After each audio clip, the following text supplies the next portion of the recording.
नमस्कार, good evening. आज हम बात करेंगे म्यांमार की, भारत की, चाइना की, तीनों का एक जो कॉम्प्लेक्स रिलेशनशिप है उसको बहुत अच्छे से समझने की कोशिश करेंगे। जो बातें बाहर नहीं आती उनको भी देखने की कोशिश करेंगे।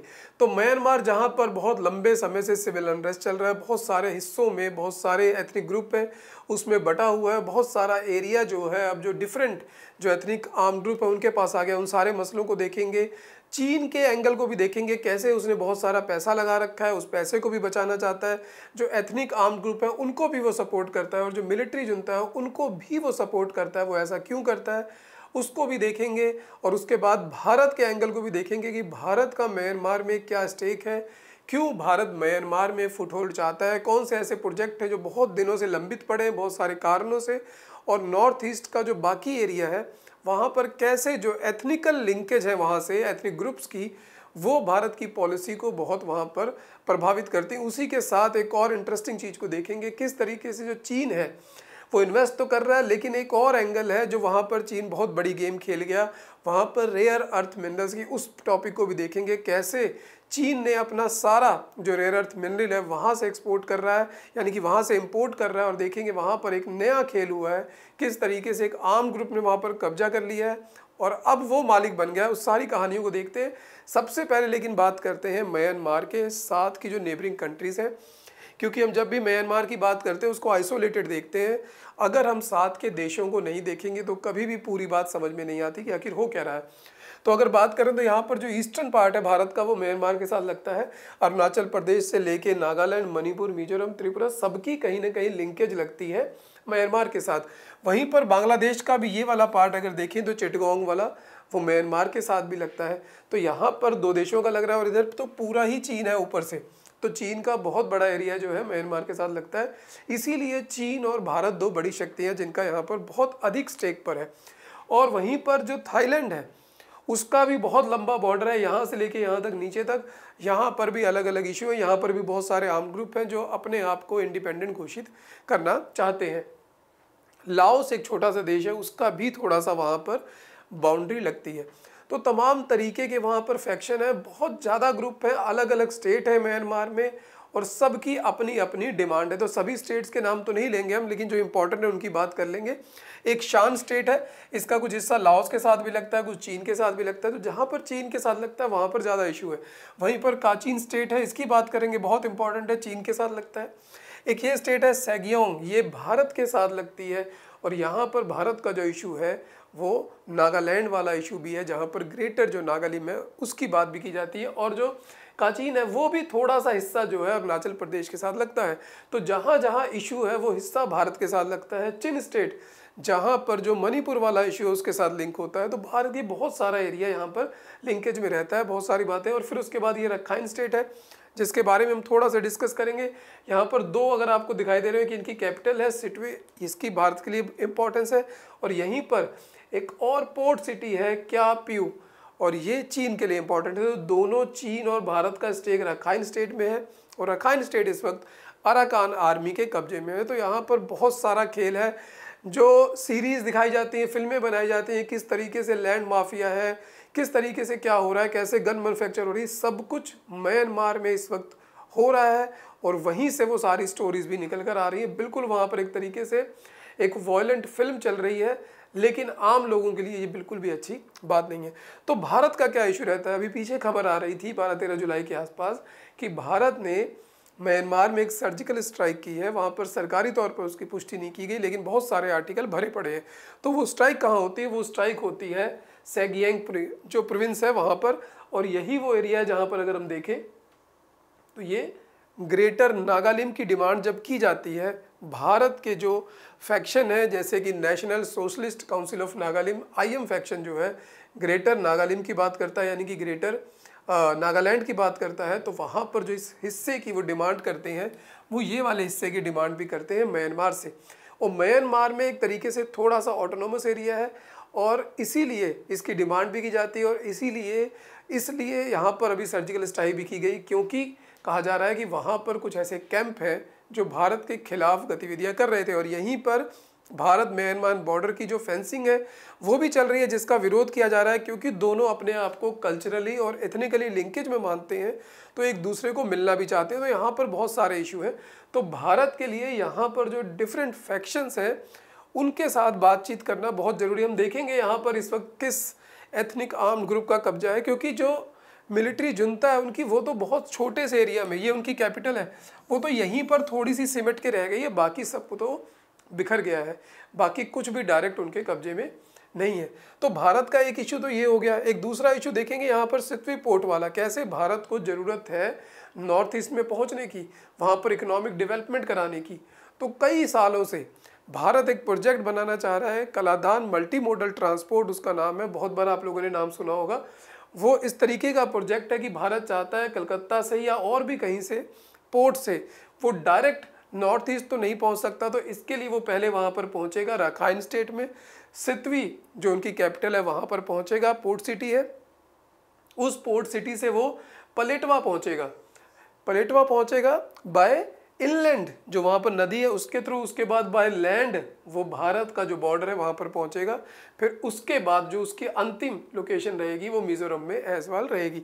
तो ये बहुत लंबा प्लान किया गया, लेकिन आप देख सकते हैं कि ये जो सारा एरिया है राखाइन स्टेट में है, और राखाइन स्टेट इस वक्त अराकान आर्मी के कब्जे में है। वहीं साथ में ही नीचे खुद यहाँ पर कौन है, चीन के अपने स्टेक्स हैं।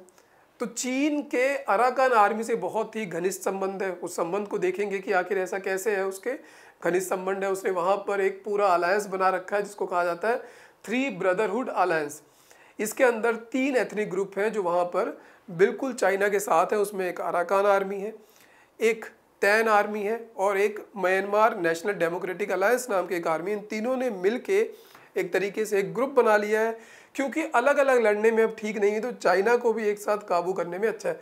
अब अगर अराकान आर्मी चाइना की बात मानेगा, प्रो चाइना है, तो भारत के लिए दिक्कत होगा, क्योंकि ये सारा जो एरिया है राखाइन स्टेट का ये अराकान आर्मी के पास आ रहा है। और भारत के लिए ये प्रोजेक्ट बहुत ज़रूरी है, क्योंकि जो चिटगोंग पोर्ट वाला काम था वो भी नहीं हो सकता, क्योंकि अब बांग्लादेश में ऐसी सरकार है जो भारत के प्रो नहीं है। वहीं पर जो ऊपर चिकन नेक है, जिसको सिलीगुड़ी कॉरिडोर भी कहा जाता है, वो बहुत पतला है और भारत को नॉर्थ ईस्ट में पहुंचने में बहुत दिक्कत होती है। तो भारत का यहाँ पर स्टेक बहुत अधिक है, नागालैंड वाले इशू से भी है, मणिपुर वाले इशू से भी है। भारत वहाँ पर फेंसिंग कर रहा है, भारत को ये प्रोजेक्ट भी बनाना है, लेकिन चीन कभी नहीं चाहेगा कि भारत के नॉर्थ ईस्ट में तरक्की हो या भारत की तरक्की, और वो अपनी गेम लगातार खेलता जा रहा है। उसकी गेम को समझते हैं कि आखिर चल क्या रहा है। तो ये जो सारा एरिया आप देख रहे हैं बहुत कलरफुल, ये लगभग सभी एथनिक ग्रुप्स हैं। वहाँ पर एथनिक ग्रुप की भरमार है, लेकिन जो मेन थे हमने उनका नाम ले लिया है। चिन ग्रुप है, काचीन स्टेट है, रखाइन आर्मी है, यानी कि वो वाला एरिया है, और उसके अलावा बहुत सारे और हैं। और ये बीच में जो सेंट्रल है, यहाँ पर अब एक बारमार आर्मी बन गई है जो प्रो गवर्नमेंट तो नहीं कह सकते, प्रो वेस्ट है। तो वहाँ पर आपस में बहुत सारा इशू है। तो वहाँ पर इस वक्त एक नेशनल गवर्नमेंट इन एक्साइल भी है, जिसको नेशनल यूनिटी गवर्नमेंट कहा जाता है, वो प्रो वेस्ट है। तो ऐसा कहा जाता है कि जो थाईलैंड के साथ लगता हुआ एरिया है, वहाँ पर जो एथनिक ग्रुप है वो प्रो वेस्ट है, और जो भारत के साथ लगता हुआ और चीन के साथ लगता हुआ है वो लगभग प्रो चीन है। तो भारत का फुटहोल्ड बहुत कम है। भारत ने अब बातचीत शुरू की है। कहीं ना कहीं अराकान आर्मी के साथ भारत को बहुत आवश्यकता है, क्योंकि अराकान आर्मी वाला एरिया है जहाँ से भारत को ज़्यादा आवश्यकता है। तो अगर यहाँ पर और किसी ग्रुप को देखें कि जो भारत को परेशान करता है, तो वो उनमें से चिन ग्रुप और यहाँ पर जो काचिन स्टेट है वो वाला एरिया है जहाँ पर ज़्यादा इशू है। लेकिन अब चाइना ने क्या किया, उसने 3 ब्रदरहुड अलायंस भी बनाया, और 3 ब्रदरहुड अलायंस जो है वो देखिए ये सारे एरिया पर ये कब्जा कर चुका है। ये इतना बड़ा एरिया लगभग उनके पास है। काचिन स्टेट अलग है, वहाँ पर अलग काचिन इंडिपेंडेंस आर्मी है जिसकी अपनी ऑर्गेनाइजेशन है जो अलग तरीके से चल रही है। इनके बीच में कभी कभी मेल मिलाप हो जाता है, लेकिन फिर से फूट पड़ जाती है। तो देखिए क्या हाल है देश का, कितने सारे ग्रुप हैं, और चीन इनको स्ट्रॉन्ग नहीं करना चाहता, क्योंकि इनको स्ट्रॉन्ग कर देगा तो फिर चीन का जो स्टेक होल्ड है वो कम हो जाएगा, क्योंकि इनको तब तक पैसा चाहिए जब तक ये यहाँ पर बीच में सरकार बैठी हुई है, जो कि लगभग चारों तरफ से अब गिर गई। लेकिन फिर भी वो इसीलिए स्टेबल है क्योंकि यहाँ से चीन इनको पैसा दे रहा है, तो चीन चाहता है ये गेम लंबी चले। लंबी इसलिए चले क्योंकि उसका यहाँ पर पैसा लगा हुआ है, वो चाहता है कि इस एरिया तक भी वो पहुँचता रहे, जो अराकान आर्मी वो उसकी बनी रहे, ताकि जो उसका इन्वेस्टमेंट है, क्योंकि गैस पाइपलाइन हमने अगर वहाँ पर बात करें तो यहाँ पर वो चाहता है कि इस जगह से जो गैस पाइपलाइन है वो पूरी पहुँचे वहाँ पर, जो चीन का जो साउथ वाला एरिया है वहाँ पर वो पहुँचे, साउथ वेस्ट वाला एरिया। तो चीन के अपने स्टेक्स हैं, उसके अलावा उसकी पॉलिटिक्स भी है, वो म्यांमार को अपने काबू में रखना चाहता है, इसीलिए वहाँ पर इलेक्टेड गवर्नमेंट थी, डेमोक्रेटिक गवर्नमेंट थी, वो चाइना को पसंद नहीं, क्योंकि चाइना खुद डेमोक्रेसी को बहुत बुरा मानता है। उसका मानना रहता है कि एक ऐसी गवर्नमेंट होनी चाहिए जो लोगों का भला करे लेकिन लोगों की बात ना सुने, यानी कि एक तरीके की डिक्टेटरशिप वाला एंगल वो हमेशा चाहता है। तो यहाँ पर देखिए ये जो थ्री ब्रदरहुड अलायंस है, इन्होंने बहुत सारे एरिया को कब्जा कर लिया है, और यहाँ पर अब अलग एलिगेशन लग रही है कि ये लोग एंटी नागा भी काम कर रहे हैं। जो नागा स्टूडेंट म्यांमार के हैं वो कह रहे हैं कि जो थ्री ब्रदरहुड अलायंस है वो हमारे खिलाफ काम कर रहा है, हमारे एरिया पर अटैक कर रहा है, और ऐसा लग रहा है कि अनडिक्लेयर्ड वॉर हमारे ऊपर हो गई है। तो यहाँ पर चीन भारत के जो नागा हैं उनके इमोशंस के साथ भी खेल के यहाँ पर अपना एक अलग एंगल छेड़ना चाहता है, ताकि जो नागालैंड भारत में अच्छे से भारत का पार्ट है वो कहीं ना कहीं इन्फ्लुएंस हो और वहाँ पर एक और इशू बन जाए। तो लगातार भारत कहीं ना कहीं उलझा रहा है, चीन का ऐसा मानना है। लेकिन चीन ने उससे भी बड़ी गेम खेली रेयर अर्थ मिनरल की, जिसके दम पर वो आज नंबर 1 एक्सपोर्टर बन गया है। और नंबर 1 एक्सपोर्टर नहीं, उसने धमकी भी दी कि वो बंद कर देगा, और उसने रोक भी दी। और जिन 2 मेटल्स को उसने रोका वो ये यहीं से हासिल कर रहा है, कहाँ से? म्यांमार से, काचीन स्टेट से।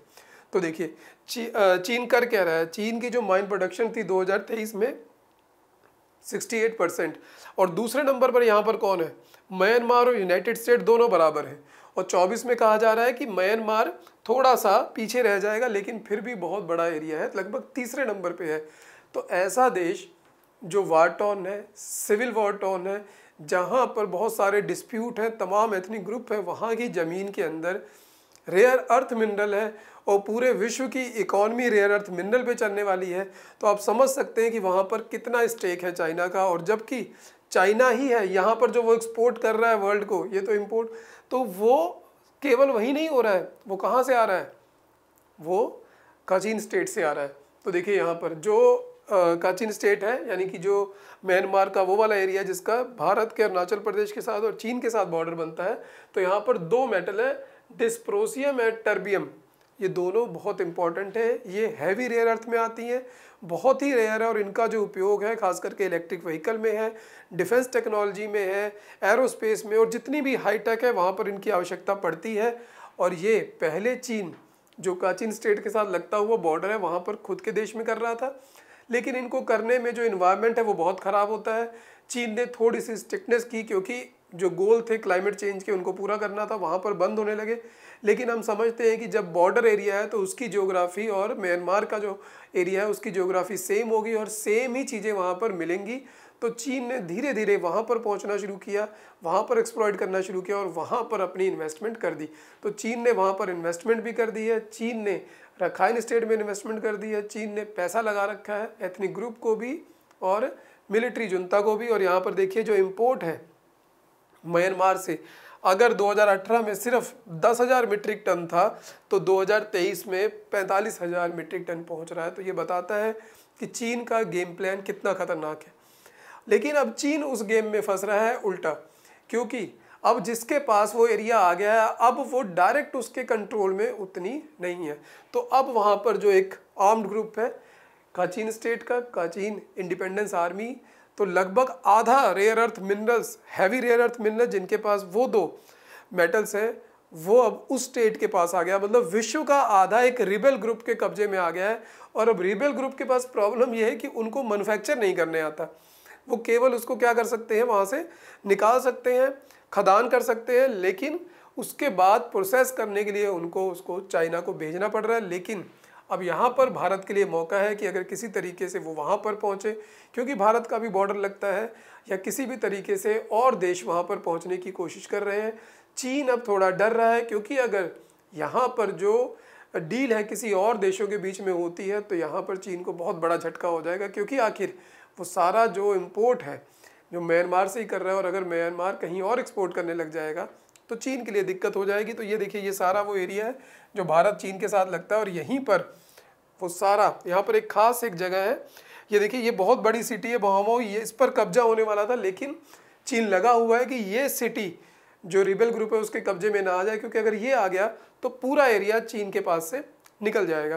तो देखिए किस तरीके से चीन अपने फ़ायदे के लिए उसने वहाँ की जो पूरी सत्ता थी, पूरा इतिहास था, उसको पूरा एक तरीके से ख़राब कर दिया। जो सिविल वॉर वहाँ से चल रही थी वो पूरे तरीके से अब कहा जाता है कि अगर आज कोई वहाँ पर फैसला हो जाए और सरकार जो मिलिट्री है वहाँ पर वो भाग जाए रातों रात, तो वहाँ पर अनगिनत देश बन जाएंगे और समझ में नहीं आएगा कि क्या हो रहा है।